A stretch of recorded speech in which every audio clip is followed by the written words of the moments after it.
Bonjour, bienvenue dans ce numéro de Yes Weekend. Cette semaine encore, les idées de sortie qu'on a sélectionnées pour vous sentent bon les vacances avec des spectacles pour enfants. Ce sera tout à l'heure dans l'agenda et une après-midi pirate en famille à vivre en forêt du côté d'Orival. C'est Lisa qui nous en parlera pour le coup de cœur de sortir à Rouen.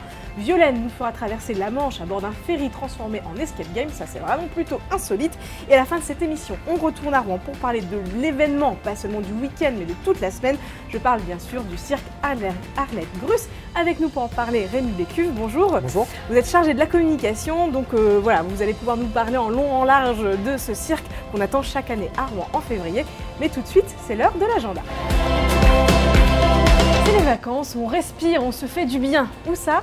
Au premier salon Nature, Bien-être et Santé à Canteleu. Comment manger plus sain? Comment prendre soin de son corps? Comment déstresser? Toutes ces questions seront abordées avec des sophrologues, des ostéopathes et autres spécialistes. Vous pourrez même vous offrir un petit massage samedi et dimanche à l'espace Respublica à Canteleu.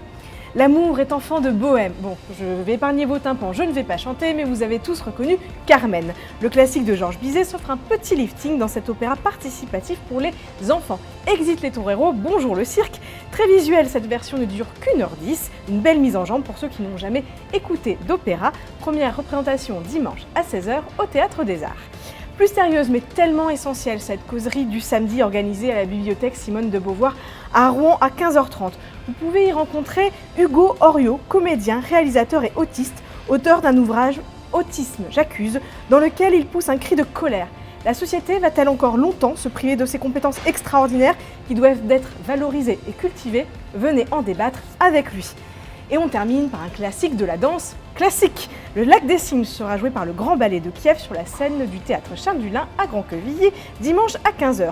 Et on a beau connaître par cœur l'histoire d'Odette et la partition de Tchaïkovski, on ne se lasse pas de tant de grâce et tant de beauté. Bon, en tout cas, moi, je ne m'en lasse pas. Voilà, elle est nouvelle dans l'équipe de Yes Weekend. On l'accueille tout de suite. Il s'agit de Lisa pour le coup de cœur de sortir à Rouen. Salut Lisa! Salut Céline! Et bienvenue dans Yes Weekend. Merci beaucoup. Alors ce week-end, tu nous emmènes faire un petit tour en forêt du côté d'Orival. Oui, c'est exact. Donc la Maison des Forêts d'Orival se met déjà aux couleurs de l'Armada puisqu'elle organise une animation donc de 14h30 à 17h30 ce dimanche, donc corsaires et pirates. Donc tu me diras quel est le rapport entre la navigation et la forêt? A priori pas grand-chose. Et pourtant si, puisqu'en fait il s'agit des matériaux de fabrication. C'est-à-dire que les navires sont faits en bois et les fameux nœuds marins sont faits en fibres naturelles. Et donc en fait on peut dire quelque part que la forêt c'est le lieu d'origine donc, des bateaux, d'où cet événement. Donc, et effectivement le programme est très chargé donc, puisqu'il y a une grande chasse au trésor, il y a également des ateliers pirates numériques organisés par l'association Pixel et enfin il y a un atelier de création de bateaux et de nœuds marins. Donc Corsaires et Pirates, c'est ce dimanche de 14h30 à 17h30. N'oubliez pas de vous inscrire, par contre, il risque d'y avoir beaucoup de monde. Et c'est toutes les semaines qu'il y a des animations et des ateliers. Il faut aller voir sur le site de la métropole parce que dans les maisons des forêts, il y a vraiment beaucoup d'activités. Mais c'est quoi exactement ces maisons des forêts? Oui, donc effectivement, tu l'as dit, en fait, ce sont des structures donc, qui sont liées à la métropole. Donc il y a 3 sites, en fait. Il y a celui d'Orival et également celui d'Arnétal et celui de Saint-Étienne-du-Rouvray. Et ils proposent des animations extrêmement variées. Beaucoup sont gratuites et certaines sont même accessibles dès l'âge de 18 mois. Donc c'est super intéressant. Et en fait, l'objectif des maisons des forêts, c'est vraiment de promouvoir la forêt, de la faire aimer et également d'apprendre aux enfants, dès le plus jeune âge, à la respecter et à la connaître. À la préserver. Exactement. Et comme il va faire super beau ce week-end, je pense que c'est vraiment une bonne idée de sortie que tu nous as donnée, Lisa. Merci beaucoup. Moi, je t'en prie. Et nous, on rejoint Violaine au Havre. Salut Violaine. Salut Céline. Alors bon, t'es pas au Havre, hein, comme on le voit, mais tu vas nous parler d'un rendez-vous qui se passe au Havre et qui donne très très faim. Et oui, je vous propose d'aller découvrir de nouvelles saveurs au Salon du vin et de la gastronomie qui se tient de samedi à lundi au Carré des Docks au Havre. Donc en fait, il y aura 130 exposants venus de toute la France qui vont faire découvrir leurs nouvelles productions viticoles et gastronomiques. Pour la première fois cette année, le salon accueille aussi un village des produits locaux, donc avec spécifiquement des artisans et des producteurs de Seine-Maritime. Donc voilà, plein de saveurs à découvrir. Ça se passe samedi et dimanche de 10h à 19h et lundi de 10h à 17h. C'est 4 € l'entrée en pré-vente sur le site internet du salon et sinon c'est 5 € sur place. Et toi comme moi, petite révélation, on est très très fan d'escape game et donc là, il y a vraiment, on pouvait pas passer à côté de cette initiative franchement insolite. Eh ben oui, on peut profiter en fait d'une petite virée en Angleterre pour aller faire un escape game à bord même du transmanche Dieppe New Haven. Et donc c'est tout nouveau et il paraît même que c'est le seul escape game au monde sur un bateau mouvant. Donc ça c'est les créateurs de l'escape game, Brainscape, qui le disent. Donc l'énigme qui doit être résolue en 1 heure, c'est le principe de l'escape game, se passe pendant la Seconde Guerre mondiale. Donc en fait pendant la traversée, on se transforme en résistants et qui doivent aller sauver des pilotes alliés qui se sont écrasés en territoire occupé. Donc ça a l'air plutôt sympa et bien dans l'ambiance, de quoi occuper sa traversée. Donc c'est tous les week-ends jusqu'au 31 mars seulement et donc c'est à partir de 17,50 € par personne, sans le prix de la traversée bien sûr, et c'est sur réservation notamment sur le site de brainscape.fr. Ça donne envie d'aller faire un petit tour en Angleterre juste pour tester faire l'escape game. Merci beaucoup Violaine. De rien Céline. Quant à nous, on va retrouver notre invité, on va parler du cirque Arlette Gruss. On a les yeux qui crépitent à chaque fois que l'on voit ces étoiles briller, celles du cirque Arlette Gruss en représentation à Rouen jusqu'à dimanche. D'ailleurs, ils sont en piste au moment où nous enregistrons l'émission. C'est donc Rémi Bécuve, chargé de la communication, qui a quitté le chapiteau pour venir répondre à mes questions. Bonjour Rémi. Bonjour. Alors le cirque Gruss est à Rouen chaque année, mais est-ce que ce sont les mêmes artistes que l'on voit chaque année? Non, en fait, on change le spectacle à chaque fois au mois de janvier. C'est un spectacle qui va se dérouler jusqu'à décembre prochain. Et à partir de janvier de l'année prochaine, on part d'une page blanche avec de nouveaux artistes et de nouvelles attractions sous le chapiteau. Donc quels sont les numéros les plus incroyables de ce nouveau spectacle qui s'appelle l'Étoile en héritage? Alors cette année, on a le retour des trapézistes. Ça faisait déjà plusieurs années qu'ils étaient plus comme des étoiles filantes sous la coupole, mais là cette année, donc, ils sont de retour.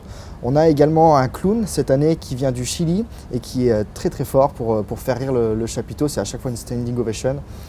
C'est un clown qui fait, plutôt que de se moquer de l'autre, il se moque de soi-même et à chaque fois c'est très très fort. Et on a forcément les étoiles montantes du cirque Arlette Gruss avec Alexis, la petite dernière de la famille Gruss qui a 9 ans et qui est cette année seule en piste avec un numéro de filet.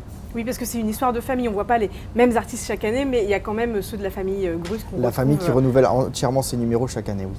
Et c'est aussi ce cirque une installation de malades. Alors, un chapiteau de 12 tonnes, un convoi de 48 camions, une équipe de 120 salariés. Je suis curieuse, mais c'est quoi le quotidien du cirque à Rouen une fois que les lumières se sont éteintes? Alors c'est l'entretien du matériel, c'est l'entretien des animaux, forcément. On a une quarantaine d'animaux, donc il faut entretenir tout ça. C'est la nourriture du personnel. Chaque jour, les 120 salariés, il faut qu'ils mangent. Donc il y a 3 cuisiniers en permanence pour faire à manger pour tout ce petit monde. C'est les enfants qui vont à l'école du cirque. Il y a une institutrice de l'éducation nationale qui est là et qui donne cours de la maternelle jusqu'au primaire. C'est dans l'administration, c'est aller démarcher des nouvelles villes, aller rencontrer des médias, etc. à droite à gauche. Voilà, c'est tout ça le quotidien du cirque. Ouais, le cirque, quand il est installé à Rouen, il fait vraiment vivre toute la ville. Les représentations sous le chapiteau qui est installé sur l'esplanade Saint-Gervais, c'est donc jusqu'à dimanche pour en profiter. Merci beaucoup Rémi, je vous laisse retourner sous le chapiteau. Merci de nous avoir fait rêver. Et nous, on va voir tout de suite ce qui est sorti au cinéma cette semaine. Vous avez forcément entendu parler de Grâce à Dieu en début de semaine puisque la justice devait statuer sur la sortie. C'est bon, le film est bien sorti mercredi en salle et c'est un film ô combien essentiel. François Ozon, le réalisateur de 8 femmes, il raconte le combat de 3 victimes de l'affaire Prénat, du nom de ce prêtre accusé d'abus sexuels sur des scouts. Grâce à Dieu n'est pas un documentaire, mais François Ozon s'est inscrit dans une démarche la plus réaliste possible, ce qui lui a valu l'Ours d'Argent à Berlin le week-end dernier. Je m'appelle Alexandre Guérin, père de 5 enfants. Je découvre il y a 1 mois, par hasard, que le père Prénat est revenu sur la région de Lyon, comme avant. Il t'a vu? Oui, je sais. Pourquoi cet homme s'occupe-t-il encore d'enfants? Les samedis après-midi, il m'emmenait dans le local photo de la paroisse. Il me disait c'est notre secret. Je suis horrifié par ce que vous me dites. Enfin, moi, ce que j'attends, c'est une sanction de l'Église à son encontre. Je vais être clair avec vous, le père Prénat restera toujours prêtre. Vous avez une idée d'autres victimes qui pourraient témoigner? Mais je suis sûr qu'il en existe. Il y a une plainte qui a été déposée contre Prénat. Putain, c'est pas vrai. Mais regarde, il est encore avec des gosses. Je croyais qu'il était mort. Le cinéma français sait faire autre chose que des comédies et des chroniques sociales. La preuve avec Le Chant du Loup. Gros budget, casting terrible avec François Civil, Omar Sy, Reda Kateb et Mathieu Kassovitz, et surtout une tension, une ambiance qui n'ont rien à envier au thriller américain. Le tout se passe dans un sous-marin, claustrophobe s'abstenir. C'est quoi la guerre acoustique? C'est dangereux? Ok, j'ai peut-être quelque chose dans la trace. Du 4 temps. Il n'y a pas de sous-marin à 4 pales. Je sais. Le rendez-vous avec les nageurs, là, c'est oui ou c'est non? Le chant du loup. Elle nous a détecté second. Poste de combat, tu diffuses. On doit récupérer les nageurs, c'est la mission. 3 splash au sonar. Je trouverai ce que c'est. On est en niveau d'alerte 6. Grand champ. Vous passez commandant de sous-marin nucléaire lanceur de l'engin. Vous prenez l'effroyable. Gardez-vous! Dorsey, vous passez commandant du Titane. Pour commencer, vous escorterez l'effroyable jusqu'à ce qu'il soit dilué dans la mer gelée. N'oubliez pas, mais je sais que vous en avez l'habitude, chaque mercredi, Sortir à Rouen et Sortir au Havre sont en kiosque avec les éditions Paris-Normandie, Groix, Rouen, Elbeuf et Le Havre, Progrès de Fécamp. Vous y retrouvez toutes les idées de sorties dont on a parlé et bien plus encore. Voilà, Yes Weekend, c'est fini, mais le week-end commence. À la semaine prochaine!